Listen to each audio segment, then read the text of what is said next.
دوستو ہمیں تاریخ بتاتی ہے کہ جب کوئی معاشی، اقتصادی یا انسانی بحران علاقائی سے بڑھ کر عالمی صورت اختیار کر جائے تو یہ بڑی جنگوں کا پیش خیمہ ثابت ہوتا ہے۔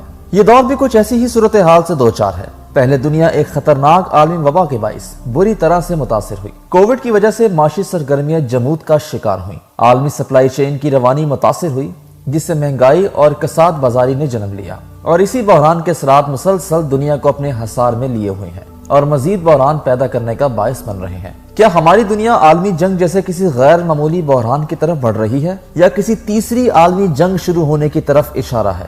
آج کے اس ویڈیو میں تفصیل سے بات کریں گے۔ اس کے لیے ضروری ہے کہ اس دلچسپ موضوع کو سمجھنے کے لیے ویڈیو آخر تک لازمی دیکھیے گا۔ تو آئیے چلتے ہیں ویڈیو کی تفصیل کی جانب۔ دوستو، دنیا بھر کے دانشور اور صاحب فکر لوگ اس بارے میں اپنی رائے کا اظہار کرتے رہتے ہیں۔ انہی میں ایک نوریل روبینی ہے، جن کا شمار دنیا کے صفحے اول کے ماہرین معاشیات میں ہوتا ہے۔ ان کی نئی کتاب فکری حلقوں میں مسلسل موضوع بحث بنی ہوئی ہے۔ اس کتاب کا نام 10 Mega Threats Endanger Our Future، یعنی انسانی مستقبل کو درپیش 10 بڑے خطرات ہیں۔ پروفیسر روبینی پر اعتراض کیا جاتا ہے کہ وہ ضرورت سے زیادہ مایوسی کا شکار ہے، لیکن ان کی استدلال کو نظر انداز نہیں کیا جا سکتا۔ وہ کیسے؟ کیونکہ دنیا اس تشویش میں مبتلا ہے کہ نیٹو اتحاد کہیں روس یوکرائن جنگ میں شامل نہ ہو جائے۔ دوسری طرف ایران اور اسرائیل ٹکراؤ کی طرف گامزن ہے۔ یہاں امریکہ میں یہ خبریں آ رہی ہیں کہ چین شاید توقع سے کہیں پہلے تائیوان پر حملہ کر دے۔ دوستو، ایمانداری سے بات کی جائے تو تیسری عالمی جنگ تو پہلے ہی شروع ہو چکی ہے۔ یہ جنگ یوکرائن میں لڑی جا رہی ہے اور سائبر سپیس میں بھی۔ وہ کیسے؟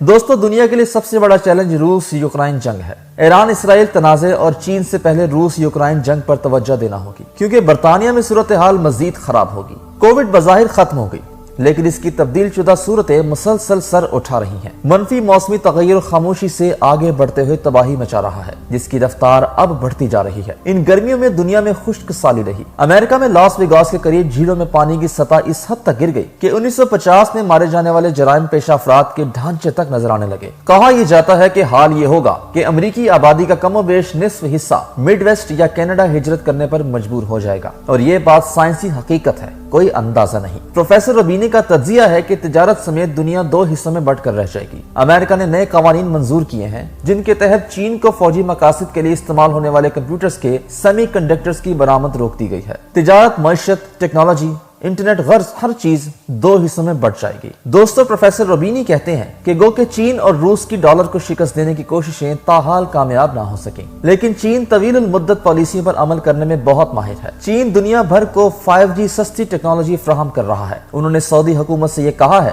کہ وہ تیل کی قیمت چینی کرنسی میں وصول کرے۔ دوستو، ایک اور بہت بڑا خطرہ قرضوں کا بوجھ ہے۔ آج امریکہ سمیت دنیا کے بہت سے ممالک جتنا بڑا پبلک اور پرائیویٹ قرض اٹھا چکے ہیں، اس کی مثال ماضی میں نہیں ملتی۔ اگر مرکزی بینک شرح سود میں اضافہ کر دیں تو بہت سی کمپنیاں دیوالیہ ہو جائیں گی۔ یہی حال سرکاری اداروں کا ہوگا۔ آپ تصور کریں، اگر ایسے میں چین تائیوان پر حملہ کر دے تو کیا حال ہوگا، کیونکہ تائیوان دنیا کو فراہم کیے جانے والے 50% سیمی کنڈکٹرز تیار کرتا ہے۔ یہ بہت بڑا دھچکا ہوگا، کیونکہ اس وقت دنیا تیل سے زیادہ انحصار سیمی کنڈکٹرز پر کرتی ہے۔ دوستو، آخر میں آپ کو بتائیں کہ موجودہ دور کی سب سے خطرناک بات یہ ہے کہ ہمیں بیک وقت تمام معاملات پر تشویش لاحق ہے۔ یہ تمام بڑے خطرات ایک دوسرے کے ساتھ منسلک ہو کر ایک دوسرے کی شدت میں اضافہ کر رہے ہیں۔ ایک اور خطرہ یہ بھی ہے کہ کمزور جمہوری ملکوں میں ایسے سیاستدان ہیں جو سب کچھ ٹھیک کر دینے کا دعویٰ کرتے ہیں اور اپنے مسائل کی وجہ دوسرے ملکوں کو قرار دیتے ہیں، اور اسی بات کو استعمال کرتے ہوئے یوکرائن کو بھی نشانہ بنایا گیا تھا۔ دوستو، آپ کی کیا رائے ہے؟ کیا واقعی تیسری عالمی جنگ کی تیاری ہو رہی ہے اور دنیا ختم ہونے جا رہی ہے؟ کمنٹس میں ضرور بتائیے گا۔